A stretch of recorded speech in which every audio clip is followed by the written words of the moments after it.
তার সাধনা ছিল বাংলাদেশের প্রধানমন্ত্রী হওয়া নয়, অন্য আরেকটি দেশের তিলকধারী মুখ্যমন্ত্রী হওয়াই ছিল তার সাধনা। এই বাংলাদেশ ছাত্র জনতার বাংলাদেশ, এই বাংলাদেশ আলেম ওলামার বাংলাদেশ। নতুন একটি চেতনা তৈরি করা হয়েছিল, যেই চেতনার নাম হলো ৭২-এর চেতনা। ৭২-এর চেতনার মাধ্যমে বাংলাদেশের ৭১-এর মুক্তিযুদ্ধের চেতনাকে ছিনতাই করা হয়েছিল। আজ আবার ২০২৪ সালে দ্বিতীয় স্বাধীনতার পর আমাদেরকে মনে রাখতে হবে, পতিত স্বৈরাচারী শক্তি এখনো কিন্তু তারা বসে নেই, ষড়যন্ত্র করছে বাংলাদেশের ছাত্র জনতার এই অভূতপূর্ব বিজয়কে আবার ছিনতাই করার জন্য। স্বৈরাচারী শেখ হাসিনার দোসররা প্রশাসন সহ বিভিন্ন জায়গায় ঘাপটি মেরে বসে আছে আমাদের কষ্টার্জিত রক্তের বিনিময়ে অর্জিত স্বাধীনতার এই যুদ্ধকে আবার কলুষিত করবার জন্য। সোচ্চার থাকতে হবে। শেখ হাসিনা বিগত ৫০ বছর পর্যন্ত রাজনীতি করেছে প্রতিশোধ গ্রহণের রাজনীতি আর বিভাজন করার রাজনীতি। শেখ হাসিনা বাংলাদেশের মানুষের কাছ থেকে ১৫ই আগস্ট তার পিতার হত্যাকাণ্ডের বিচার প্রতিশোধ গ্রহণ করার ঘোষণা দিয়ে রাজনীতি শুরু করেছিল, কিন্তু তার পিতা ৭১ সাল থেকে ৭৫-এর ১৫ই আগস্ট পর্যন্ত বাংলাদেশের ৩০,০০০ মায়ের কোল খালি করে ৩০,০০০ যুবক সন্তানকে গুম খুন আর হত্যা করেছিল। সে কথা শেখ হাসিনা বেমালুম ভুলে গিয়েছিল। একতরফা প্রতিশোধ পরায়ণতার কারণে একটা মানসিক বৈকল্যের শিকার একজন মানুষের নাম শেখ হাসিনা। আমি বলি, আওয়ামী লীগের নেতৃবৃন্দের বিচার হওয়া উচিত শুধু এই কারণে যে এইরকম একজন মানসিক প্রতিবন্ধী সাইকো রোগীকে এত বছর ধরে এদেশের মানুষের কানের উপর তারা বসিয়ে রেখেছিল। আর এই মানসিক বিকারগ্রস্ত শেখ হাসিনা অব্যাহতভাবে চেষ্টা চালিয়ে গিয়েছে বাংলাদেশকে একটি ব্যর্থ রাষ্ট্রে পরিণত করার জন্য। তার চেষ্টা ছিল, তার সাধনা ছিল বাংলাদেশের প্রধানমন্ত্রী হওয়া নয়, অন্য আরেকটি দেশের তিলকধারী মুখ্যমন্ত্রী হওয়াই ছিল তার সাধনা। সংগ্রামী সাথী ও বন্ধুগণ, তাই আজ আমাদেরকে মনে রাখতে হবে, লক্ষ লক্ষ কোটি টাকা শেখ হাসিনা পাচার করেছে। একজন বিধবা নারীর এত টাকার কোনো দরকার নেই। তার দুজন সন্তান বিদেশে মোটামুটি তারা প্রতিষ্ঠিত, দেশে তাদের কিছু থাকবা না থাক। তার একটা বোন আছে, এই বোনকে নিয়ে তিনি পালিয়ে গেলেন। এত লক্ষ কোটি টাকা কেন পাচার করেছেন? নিজেদের শুধু প্রয়োজনে নয়, তার আসল ক্ষোভ হল বাংলাদেশের মানুষের বিরুদ্ধে। এই জন্য এই দেশ থেকে প্রতিশোধ গ্রহণ করার জন্য, এই দেশটাকে তলবিহীন ঝুলিতে পরিণত করবার জন্য, এদেশের অর্থনীতির ভিতকে ধসিয়ে দিয়ে এদেশকে একটি পরনির্ভরশীল দেশ হিসেবে পরিণত করার জন্যই মেগা মেগা প্রকল্পের নামে মেগা দুর্নীতি করে বাংলাদেশটাকে আজকে শূন্য অবস্থানে নিয়ে গিয়েছে। কাজে আমরা পরিষ্কার ভাষায় বলতে চাই, অন্তর্বর্তীকালীন সরকার হাজার হাজার নিরপরাধ মানুষের হত্যাকাণ্ডের দায়ে শেখ হাসিনাকে যে কোনো মূল্যে ধরে এনে বাংলার মাটিতে বিচারের কাঠগড়ায় দাঁড় করাতে হবে। শেখ হাসিনা এবং তার খুনি সরকার এবং তার মন্ত্রী পরিষদের সদস্য এবং প্রশাসন থেকে যারা দলীয় অন্ধতারানি করে এদেশের মানুষের বিরুদ্ধে যুদ্ধ ঘোষণা করেছিল, তাদের সকলকে যথোপযুক্ত বিচারের মাধ্যমে শাস্তি নিশ্চিত করতে হবে। পাচার করা লক্ষ লক্ষ টাকা বাংলাদেশে ফিরিয়ে এনে এদেশের মানুষের কল্যাণে ব্যয় করতে হবে। আওয়ামী লীগের আরেকটা রাজনীতি ছিল রাতের অন্ধকারে সংখ্যালঘু হিন্দু বৌদ্ধদের উপর কালনাগিনী হয়ে ছবল মারা আর দিনের আলোতে ওঝা হয়ে থাকতে আসা। এইভাবে নাটক করে করে বাংলাদেশটাকে সাম্প্রদায়িক সংঘাতের আখড়ায় পরিণত করেছিল শেখ হাসিনা। এখন আর সেই নাটকের কলা কুশীলবরা নাই। এই জন্য বাংলাদেশের সংখ্যালঘুরা এখন নিরাপদে, এখন নিশ্চিন্তে আছেন। ইনশাআল্লাহ এদেশে এখন ইসলামের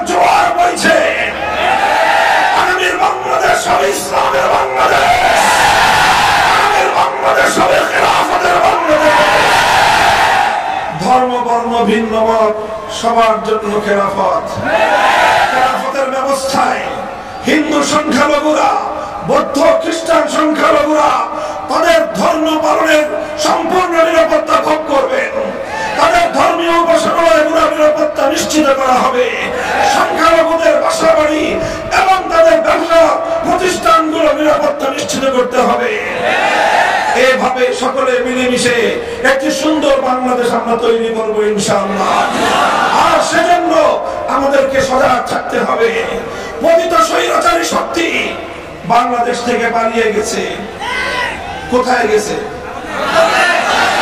ভারত সরকার তাকে আশ্রয় দিয়েছে, দেওয়ারই কথা। কারণ 15 বছর ভারতের এজেন্ডা বাস্তবায়ন করে বাংলাদেশের বিরুদ্ধে ষড়যন্ত্র করেছে শেখ হাসিনা। আর ভারত এদেশের মানুষের গণ আকাঙ্ক্ষাকে দুর্বলে তোলে। প্রতিটি জাতীয় নির্বাচনে তার সেবাদাসী শেখ হাসিনাকে বাংলাদেশের ক্ষমতার মসনদে বসিয়ে রাখবার জন্য এদেশের মানুষের ভোটের অধিকার নিয়ে ছিনিমিনি খেলেছে। সারা আন্তর্জাতিক বিশ্বের সামনে বাংলাদেশকে ছোট করে রাখবার সমস্ত আয়োজন ভারত করেছে। আর এই জন্য শেখ হাসিনা তাদেরকে যে সার্ভিস দিয়েছে, এখন সেই সার্ভিসের বিনিময়ে তাকে কিছুটা আশ্রয় দিতেই পারে। আমাদের সরকারের কাছে স্পষ্ট দাবি থাকবে, আন্তর্জাতিক আইন অনুযায়ী প্রয়োজনে রেড অ্যালার্ট জারি করে তার বিরুদ্ধে আইনানুগ ব্যবস্থা গ্রহণ করতে হবে। আর বলবো আমরা পরিষ্কার ভাষায়, ভারতে আছে, কিভাবে তার বিচার হবে সেটা বিচারিক প্রক্রিয়া। সেখানে বসে সীমান্তের অপর প্রান্তে বসে সে তাদের সীমান্ত প্রহরীদের মাধ্যমে আমার দেশের নাগরিকদেরকে গুলি করে হত্যা করার প্ররোচনা দিবে। এদেশের মানুষ বরদাস্ত করবে না। সীমান্তের কাছাকাছি আছে, চট করে ঢুকে পড়বেন বাংলাদেশে। এই বাংলাদেশ সেই বাংলাদেশ নয়। এই বাংলাদেশ মাথা উঁচু করা শরীর বাংলাদেশ। এই বাংলাদেশ ছাত্র জনতার বাংলাদেশ। এই বাংলাদেশ আলেম ওলামার বাংলাদেশ। এদেশে আজ বিভাজন নাই। আমি বলবো, বিরোধী মত পথের যারা এতদিন পর্যন্ত স্বৈরাচারের নির্যাতনের শিকার হয়েছিলেন, আমাদের এখন ঐক্য ধরে রাখতে হবে। আমাদের মধ্যে বিভেদের সামান্য আভাস পেলে পতিত স্বৈরাচারী শক্তি আবার ষড়যন্ত্রকে শক্তিশালী করবে। গতকাল আপনারা শুনেছেন, এই স্বৈরাচারী শেখ হাসিনার নির্দেশে তার গুন্ডা বাহিনী গতকালকেও স্বেচ্ছাসেবক দলের নেতা সহ নিরীহ মানুষদের উপর হামলা চালিয়ে তাদেরকে খুন করেছে। কাজেই এভাবে যদি আমরা সোচ্চার না হই, ঐক্যবদ্ধ না থাকি, প্রধান বিরোধী দলগুলোকে বলবো, বিএনপি, জামায়াতে ইসলামী সহ ইসলামপন্থী আলেম সমাজ, ইসলামী আন্দোলন বাংলাদেশ, খেলাফত মজলিস, জমিয়ত উলামায়ে ইসলাম সহ সকলকে ঐক্যবদ্ধ থাকতে হবে দেশের স্বার্থ রক্ষার জন্য।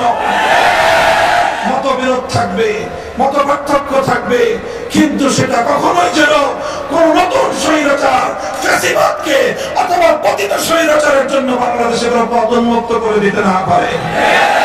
ইনশাআল্লাহ এভাবে যদি আমরা ঐক্যবদ্ধ থাকতে পারি, ইনশাআল্লাহ নতুন বাংলাদেশ গড়ে উঠবে। 2024 সালের এই বিপ্লবের অন্যতম সৌন্দর্যের একটা দিক ছিল কি, আমাদের ছাত্ররা স্কুল কলেজ থেকে, ইউনিভার্সিটি থেকে রাজপথে নেমে এসেছে। আলিয়া মাদ্রাসা, কওমি মাদ্রাসা থেকে ছাত্ররা রাজপথে নেমে অভূতপূর্ব একটা ঐক্যের বন্ধন তৈরি করেছিল। তারা আন্দোলন চলছে, মিছিল চলছে, মিছিলের মধ্যখানে আজানের ওয়াক্ত হয়েছে। আজান দিয়ে নামাজের মাধ্যমে তারা বাংলার মাটিতে তার যায় নামাজে দাঁড়িয়ে রাজপথে চেষ্টা করে আল্লাহর দরবারে ফরিয়াদ করে খোদার সাহায্য কামনা করেছে। এভাবেই এই বিপ্লব সফল হয়েছে। কাজেই আগামী দিনে এই ধারায় অব্যাহত রাখতে হবে। এটাই বাংলাদেশের প্রকৃত চিত্র। ইনশাআল্লাহ বৈষম্যহীন, পূর্ণাঙ্গ ইনসাফপূর্ণ এক সমাজ গড়তে হলে আমরা বিশ্বাস করি পরিপূর্ণ বৈষম্যহীন সমাজ একমাত্র একমাত্র আল্লাহ প্রদত্ত জীবন ব্যবস্থার মাধ্যমেই সম্ভব। তাই মানব রচিত তন্ত্র মন্ত্র বাদ দিয়ে আল্লাহ প্রদত্ত রাজনৈতিক বন্দোবস্ত খেলাফতের প্রতি আমি সকলকে আহ্বান জানাচ্ছি। আপনারা বাংলাদেশ খেলাফত মজলিস, বাংলাদেশ খেলাফত যুব মজলিস সহ ছাত্র মজলিসের পতাকা তলে শামিল হন। ইনশাআল্লাহ আগামী দিনে ইনসাফপূর্ণ একটি সমাজ গঠনে আমাদের এই প্রচেষ্টা অব্যাহত থাকবে। থাকবেন তো ইনশাআল্লাহ? আপনাদেরকে কবুল করুন। বাংলাদেশকে আল্লাহ পাক সকল ষড়যন্ত্রের হাত থেকে রক্ষা করুন। আখিরু দাওয়ানা আলহামদুলিল্লাহি রাব্বিল আলামিন। বাংলাদেশ জিন্দাবাদ, বাংলাদেশ খেলাফত মজলিস জিন্দাবাদ। নাসরুম মিনাল্লাহি ওয়া ফাতহুন করিব। আসসালামু আলাইকুম ওয়া রাহমাতুল্লাহ।